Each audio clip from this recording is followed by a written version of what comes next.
তো বুদ্ধ ধর্ম দর্শনেই বলা হচ্ছে শ্রদ্ধায়া তারাতি ওঘা।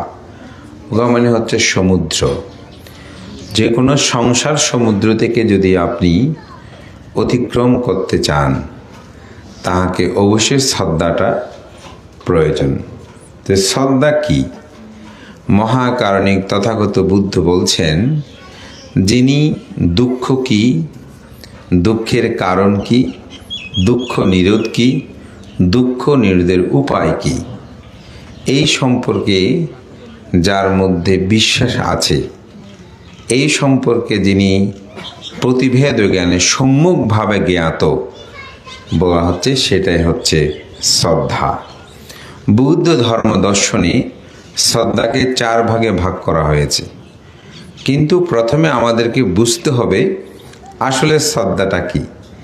যেমন পথ দিয়ে আপনি হেঁটে যাচ্ছেন, একটা মানুষকে দেখেছেন, আপনি তাকে নমস্কার করলেন, বিজ্ঞ সঙ্গকে দেখে লুটিয়ে পড়ে বন্দনা করলেন, এটাই কি শ্রদ্ধা? আমরা সাধারণত মনে করি এটাই শ্রদ্ধা, যে একটা মানুষ দেখেছে, হাত জোর করে তাকে আমি বন্দনা করলাম, নমস্কার করলাম, তাকে কিছু দানও দিলাম, তাকে সহযোগিতা করলাম, এটিকে আমরা শ্রদ্ধা মনে করি। কিন্তু বুদ্ধ ধর্ম দর্শনে এটিকে বলছে শ্রদ্ধার একটা লক্ষণ মাত্র, কিন্তু এটা মূল শ্রদ্ধা নয়। এটাকে অনেকে হিন্দু শাস্ত্রে ভক্তিবাদ বলে, অর্থাৎ হিন্দু শাস্ত্রে বলছে আপনি নমস্কার করবেন, কিছু দান দেবেন, লুটিয়ে পড়বেন, এটা হচ্ছে ভক্তি। বুদ্ধ ধর্ম বলছে এটা শ্রদ্ধার লক্ষণ, অর্থাৎ লক্ষণ কিন্তু শ্রদ্ধা নয়, অর্থাৎ শ্রদ্ধার একটি বহির্প্রকাশ মাত্র। তো বহির্প্রকাশে কিন্তু ভিন্নতা থাকতে পারে, অর্থাৎ মনে আছে এক, বাহিরে অন্য, এই ধরনের থাকতে পারে। যেমন একজন মানুষকে দেখার সাথে সাথে নমস্কার দিল, কিছুদিন যাওয়ার পর পিছনে ফিরে ওনাকে গালিমন্দ করছে, তাই এটা কি শ্রদ্ধা হলো? না, এটা লক্ষণ দেখিয়েছে, ভক্তি দেখিয়েছি, কিন্তু আসলে এটা শ্রদ্ধা নয়। জন্য একটা কথা আছে, অতি ভক্তি চোরের লক্ষণ, এরকম বলে না? অর্থাৎ অনেক সময় তিনি খুব ভক্তি দেখাচ্ছে, ভান করছে, কিন্তু আসলে তার মধ্যে অন্তর্জগতে শ্রদ্ধাটা বিদ্যমান নেই। তো বুদ্ধ ধর্ম দর্শনে শ্রদ্ধা হচ্ছে দুঃখ কি, দুঃখের কারণ, দুঃখ নিরোধ, দুঃখ নিরোধের উপায়, এই সম্পর্কে যার বিশ্বাস, এটাকে যিনি মেনে চলেন। কীরকমভাবে মেনে চলেন? আমি মিরারকিল আবার কঠিন চিবর দানে ধর্মদা শেষ করে বের হয়েছি, তো আমাকে একটা ছেলে, সে আমার গাড়িতে আগু বাড়িয়ে দিচ্ছে এখন আমাকে নিয়ে। তো বলছে, ভান্তে আমি আপনার দেশনা খুব শ্রবণ করি। তাহলে খুব ভালো। বলছে, ভান্তে আমার জীবনে অনেক পরিবর্তন হয়েছে আমার। তাহলে কীরকম? বলে যে আমি আগে শীল পালন করতাম না, পঞ্চশীল, এখন আমি পঞ্চশীলটা পালন করি। আপনার দেশনা থেকে আমি অনেকগুলো শিক্ষা লাভ করেছি। এই যে তিনি আমাকে আগু বাড়িয়ে দিচ্ছেন, আমারকে গাড়িতে তুলে দিচ্ছেন, এটা হচ্ছে শ্রদ্ধার লক্ষণ। তাহলে শ্রদ্ধা কোনটা? তিনি যে পঞ্চশীল পালন করেন, তিনি যে শীল রক্ষা করে চলেন, এটাই হচ্ছে শ্রদ্ধা। এটাই হচ্ছে কি? শ্রদ্ধা। আজকে এখানে যত দানীয় দ্রব্য আপনি দান করতেছেন, এটা হচ্ছে লক্ষণ। আপনি হাত জোর করে অভিবাদন জানিয়েছেন, এটা হচ্ছে শ্রদ্ধার লক্ষণ। পুষ্প দিয়ে, যেটা আমাদের আলোক বংশ বলেছেন ধর্মচক্র প্রবর্তন সূত্র থেকে, কি বলছেন? কামতাংহা ভাবতাংহা বিভাবতাং। এই দুঃখের কারণটা হচ্ছে কি?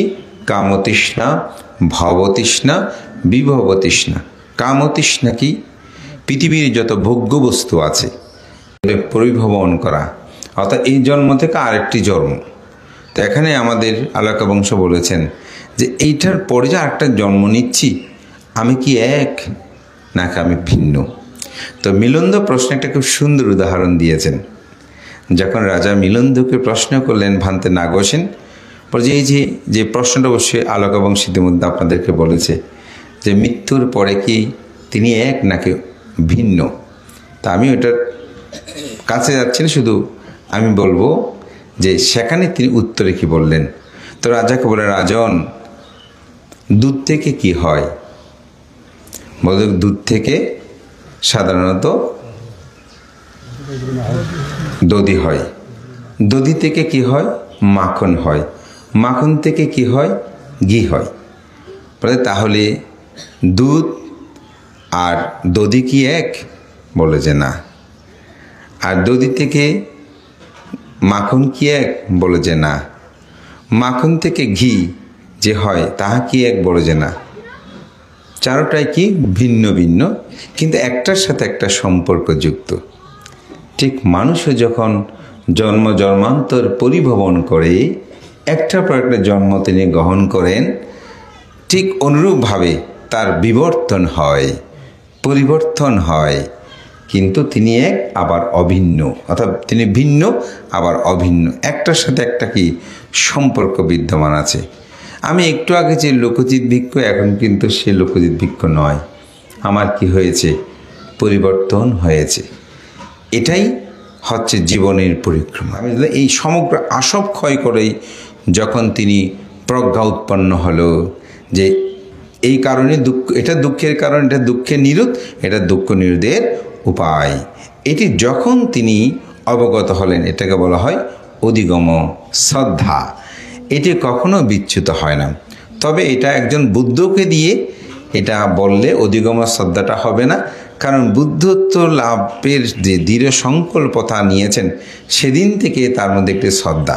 তবে এই বুদ্ধ থেকে যিনি এই ধর্মটাকে ধারণ করে প্রতিপালনের মাধ্যমে অরহত হন, যেমন শ্রোতাপত্তি হয়, স্থগিতাগামী হয়, অনাগামী হয়, এই ফলগুলো লাভ করে, অর্থাৎ শ্রোতাপত্তি মার্গফল, স্থগিতাগামী মার্গফল, অনাগামী মার্গফল, অরহত্ব মার্গফল লাভ করেই তিনি হচ্ছেন অধিগম শ্রদ্ধা। অর্থাৎ তিনি কখনো চ্যুত হন না। আবার আগমন শ্রদ্ধা যার মধ্যে, তার মধ্যেও কখনো এই শ্রদ্ধা চ্যুতি হয় না। তো ভান্তা আবার শ্রদ্ধা চ্যুতিটা কীরকম, এটা চারটা ব্যাখ্যার পর আমি একটু বলছি। আরেকটা হচ্ছে কি প্রসাদ শ্রদ্ধা। প্রসাদ শ্রদ্ধা কি? আপনি যেমন বুদ্ধ পূজা করছেন, এখানে শিবলি পূজা করছেন, আপনাকে এটার প্রতি যখন বন্দনা করতে করতে অসময় চিত্তের মধ্যে এমন প্রসন্ন উৎপন্ন হলো যেন পঞ্চ নিবারণ আপনার মধ্যে আর বিদ্যমান নেই। এরকম অনেক সময় বন্দনা করতে করতে চিত্তে প্রসন্ন হয় না? অনেক সময় আপনাদের মধ্যে চোখ দিয়ে অশ্রু বিগলিত হয়ে পড়ে। একটা স্মৃতি কথা বললে ভালো হয়। যিনি এই গ্রামকে আসলে, যার নাম বললে এক কথায় আপনাদের গর্বের ধন, যিনি বিদর্শন ভাবনা প্রচার প্রসারে অনন্য ভূমিকা রেখেছেন, সেই বিদর্শন আচার্য আর্য শ্রাবক হিসেবে খ্যাত রাজেন্দ্র মুসুদ্দি মহোদয়, ওনার একজন ভিক্ষু হলেও ওনার কাছে ধ্যান শিক্ষা করেছেন আমাদের পরম শ্রদ্ধেয় সে আর্য শ্রাবক হিসেবে খ্যাত জ্ঞানেশ্বর মস্তের মহোদয়। ওনার শিষ্য ছিলেন আমাদের দ্বাদশ সঙ্গরাজ পরম শ্রদ্ধেয় প্রয়াত সঙ্গরাজ ধর্মসেন মস্তের মহোদয়। তো ওনার কাছে আমরা অনেক কথা শুনেছিলাম ওনার গুরুর। তার মধ্যে একটি কথা ছিল যে ভান্তে প্রতিদিন প্রায় সময় যখন বন্দনা করত, মাঝে মধ্যে বন্দনা করতে করতে ওনার চোখ দিয়ে অশ্রু বিগলিত হতো। তো জিজ্ঞাসা করতো, ভান্তে আপনি বুদ্ধের সামনে গেলে বন্দনা করলে মাঝে মধ্যে কান্না করেন কেন? বোঝে কত জন্ম জন্মান্তর পারমে পূর্ণতায় এই বুদ্ধের ধর্মকে লাভ করেছি। যদি ইহা লাভ না করতাম, এই সত্য জন্ম না জানতাম, তাহলে কত দুঃখকে আরও বরণ করতে হতো। তাই অশ্রু দিয়ে বুদ্ধকে পূজা করি। এটাই হচ্ছে প্রসন্নতা, যেটাকে এটা হচ্ছে প্রসাদ শ্রদ্ধা, অর্থাৎ অন্তর্জগতের মধ্যে এরকম প্রসাদ শ্রদ্ধাটা উৎপন্ন হয়। অকাপ্য শ্রদ্ধা আর প্রসাদ শ্রদ্ধাটা কাছাকাছি, তবে এখানে যখন অভিধর্মের চিত্তগত বিষয়গুলোকে ভাগ করবেন তখন সেখানে ভিন্নতা হয়। সেটা যদি এভাবে বলি, অনেক দানও করে মনে হচ্ছে ঘর বাড়ি যাতে সব দান করে ফেলি, কিন্তু কিছুক্ষণ পর আবার সেটা চলে যায়, উঠানামা করে। অকাপ্য শ্রদ্ধা মানে যেটা উঠানামা করে। এখন এই ভান্তে আমাদের দীপানন্দ ভান্তের মতন আর ভান্তে জগতে নাই। দেখেন না আপনারা মাঝে মধ্যে কয়েকজনকে আকাশে তুলে রাখেন, আবার এমনভাবে ফেলেন তাকে আর খুঁজে পাওয়া যায় না। শ্রদ্ধা, শ্রদ্ধা কোথায় চলে গেছে, এদিকে শ্রদ্ধা করলেন, পরক্ষণে আবার বানতে এটা ভালো না, বলতে আমাদের বানতের মতো বানতে আর নাই, 2 দিন পরে কিছু একটা হলো, বলতে বানতে আর নাই, বানতে বলতে শ্রদ্ধা চলে গেছে, এখন বন্দনা করতেছে। তাহলে ওই উঠে নামার মতন ওখাপ্পা শ্রদ্ধা, এটা প্রসাদ শ্রদ্ধার অংশ অনেকটা কাছাকাছি। অনেকে অনেক সময় ধর্মকথা শুনতে ইচ্ছে করে এখন ভিক্ষু হয়ে যায়, প্রভুজ্ঞা গ্রহণ করি, পরক্ষণে আবার সেটা চলে যায়। এই 4 প্রকারের শ্রদ্ধার কথা বুদ্ধ ধর্ম দর্শনে দেখা যায়। তবে যদি অকাপ্য প্রসাদ শ্রদ্ধা না থাকে তাহলে কিন্তু সে মানুষের পক্ষে অধিগম শ্রদ্ধা অর্জন করা সম্ভব নয়। তাই অন্তর জগতের মধ্যে যদি শ্রদ্ধা রাখতে হবে, আজকে যে আমার পিতাকে স্মরণ করে এই পুণ্যকর্মগুলো সম্পাদন করছি, আপনার মধ্যে অবশ্যই চেতনা থাকতে হবে এই পুণ্যের ফল আমি অবশ্যই লাভ করতে পারব। এই চেতনাবোধটা অন্তরে যদি জাগ্রত থাকে তাহলে সংসার ভবচক্র থেকে আপনি মুক্তি লাভ করবেন। তো আমি একটি কথা বলবো, অপরের জন্য হয়তো এটা ডেকেও বলা যাবে, তবুও বলছি এটা আমাদের শিক্ষার জন্য। সেটা মহাসাত্যপাঠন সূত্র শিবুলি পূজা। তো বুদ্ধকে আসলে এখানে আপনারাও দিয়েছেন বুদ্ধকে উপরে, এবং প্রথমে বুদ্ধ পূজাটা লিখতে হবে, কারণ মহাকারণিক বুদ্ধ শিবলি পরিত্রাণের মধ্যে বলেছেন লাভিনাং শিবলি আজ্ঞা মামা শিষ্যে টু ভিক্ষাবে, অর্থাৎ আমার শিষ্যদের মধ্যে অগ্র হচ্ছে কে লাভিশ্রেষ্ঠ শিবলি, কিন্তু বুদ্ধ থেকে শ্রেষ্ঠ বলে নাই। সুতরাং বুদ্ধের অশীতি শ্রাবকের মধ্যে একজন। আমাদের ভান্তরেও কিন্তু উৎসর্গের সময় প্রথমে বুদ্ধকে পূজা করে এবং পরে শিবলি পূজা উপগুপ্ত পূজা যা করে। তো সুতরাং আমাদের ছেলে মেয়েগুলো এখন অনেক কি হয়েছেন, জ্ঞানী হয়ে যাচ্ছেন, অনেক প্রশ্ন করে। আগেকার সময়ে আপনারা যখন বলতেন যে তোমরা বালিশ নিচে দিয়ে বসিও না, বসলে ফসকা উঠে, এখন কিন্তু সেরকম বললে আপনি বিপদে পড়বেন। তাদেরকে মিথ্যা দিয়ে একটি কর্ম থেকে যেটা মাথায় দেয় সেটা নিচে দিয়ে বসানো উচিত নয়, ঠিক আছে, কিন্তু ঘুরিয়ে বললে এখন সেটা তারা বুঝবে না, সেটা আপনাকে মানবে না। আপনাকে সত্য দিয়েই সত্যটাকে বোঝাতে হবে, এটি মাথায় দাও, এটা নিচে দিয়ে বসাটা উচিত নয়। ঠিক আমাদের প্রত্যেকটি ধর্মে আগে একটা সময় এটা করা উচিত নয় বলতে চুপ করেছিল, করে নাই, কিন্তু এখন ছেলেরা প্রশ্ন করে কেন করবে না। সেটা বলে বুদ্ধ যদি শ্রেষ্ঠ হয় তাহলে মা তুমি বুদ্ধ পূজা না করো, ওখানে শিবলি পূজা কেন লিখলো? তখন আপনি উত্তর আর দিতে পারবেন না, তখন আপনাকে অবশ্যই সঠিকটা তাকে দিতে হবে। তো একটি সময় অন্ধকারাচ্ছন্ন সমাজ ছিল, সেটাকে পরিবর্তন করতে আমাদের আচার্যগণ এই শিবলি পূজার প্রবর্তন করেছিলেন। তাই বুদ্ধকে অগ্রী স্থান দেওয়াটা আমাদের অবশ্যই শিক্ষা নিতে হবে। মহান সঙ্গকে বন্দনা। আমি অত্যন্ত প্রীত আনন্দ অনুভব করছি দোলনবাবু পরিবার আজকে তাদের মাতৃপিতৃ পূজাকে স্মরণ করে তারা ভাই বোন সবাই সম্মিলিত হয়ে এই পুণ্যময় কর্ম আয়োজন করেছেন। আমি মনে করি সেই পিতার আদর্শকে যদি আপনারা ধারণ করেন, রক্ষা করেন, তবেই প্রকৃত শ্রদ্ধা হবে। তাই এই পূজার সাথে সাথে আপনার শিলাদি যদি প্রতিপালন করেন, ভাবনাময় জীবনযাপন করেন, এটাই হবে প্রকৃত শ্রদ্ধা।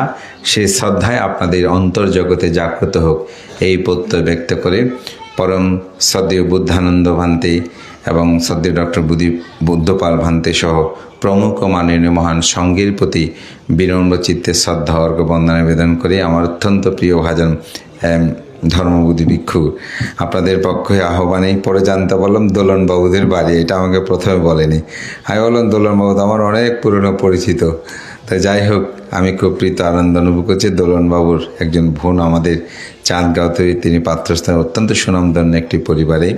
সুতরাং আমি মনে করি সুভাষবাবু তিনি যে সংসার ধর্ম রচনায় সাংসারিক জীবনের যে সার্থকতা সেটি তিনি করেছেন, পারমাত্মিক সার্থকতা হয়তো তিনি যা পুণ্যকর্ম করেছেন, সৎকর্ম করেছেন, সেটি তার জীবনের মূল পাথেয় হবে। এটি আমাদের সবার সে পারমাত্মিক পুণ্য চেতনা অন্তর্জগতে জাগ্রত নিজের জীবনকে সার্থক করে ব্যক্ত করি। আমার নাতি দীর্ঘ ধর্মকথা এখানে শেষ করছি। জগতের সকল প্রাণী সুখী হোক।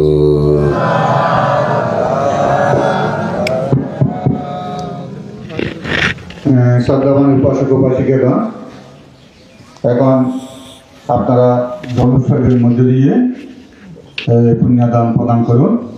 সকলে বলুন ই গান মে यातिनामतो सुखिता हन्तो यातय ईधं मे यातिनामतो सुखिता हन्तो यातय ईधं मे यातिनामतो सुखिता हन्तो यातय अन्नमे योदकं भट्टां यतारिण्यं पवत्तति एवमेवा यतो दिन्यं यातीनां उपगपति यथा भारी बहापुरं परिपुरन्ते सागरं एवमेवा यतो दिन्यं यातीनां उपगपति यतावतस्सायं नये संवातं पुण्यसंवदं सब्बे देवा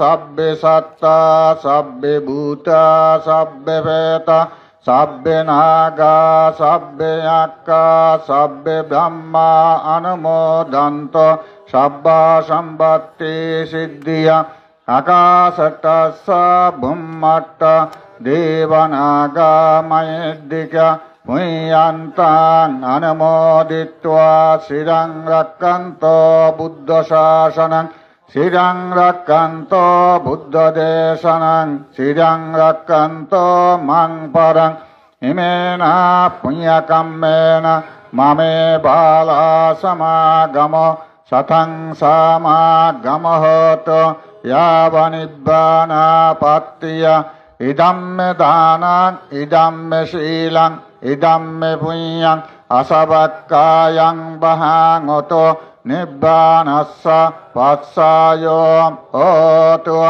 इदं मे दानं इदं मे शीलं इदं मे पुण्यं निब्बानस्स वत्सायो होतु इदं मे दानं इदं मे शीलं इदं मे पुण्यं असवक्कायं वहाङोतो निब्बानस्स वत्सायो होतु सब्बे सत्ता सुखिता हन्तो सब्बा दुःखा प्रमुच्यन्तो भावातो तिष्ठयातो